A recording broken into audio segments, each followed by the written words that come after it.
वज़ीर सेहत मुस्तफ़ा कमाल की ज़ेर सदारत जाली अद्वियात के खात्मे के लिए D2 पार्ट कोर्ट निज़ाम अमल दरामद के लिए जायज़ा इजलास। तर्जमान वज़ारत सेहत इजलास में CEO ट्रेड फार्मा ब्यूरो और PPMA के चीफ एग्जीक्यूटिव ऑफिसर्स और आला अहदेदारान भी शरीक। इजलास में D2 पार्ट कोर्ट सिस्टम पर अमल दरामद के हवाले से तफसीली गौर व खोज किया गया। इजलास में इस निज़ाम पर अमल दरामद का मुकम्मल लाहे-अमल पेश किया गया। स्टेक होल्डर्स की कीमती तजावीज़ को तस्लीम कर लिया गया।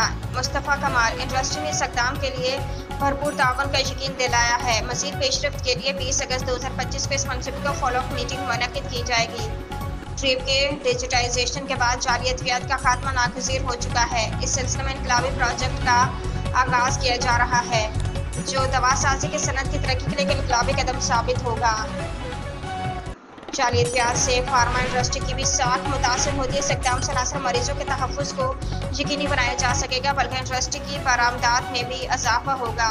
मुस्तफ़ा कमाल फार्मा इंडस्ट्री के नुमाइंदगान ने वज़ीर सेहत के इस इक़दाम को सरादरी से तारीख़ी और इनकलाबी करार दिया। फार्मा इंडस्ट्री ने जाली अद्वियात के खात्मे के लिए भरपूर ताउन का अज़्म अदा किया।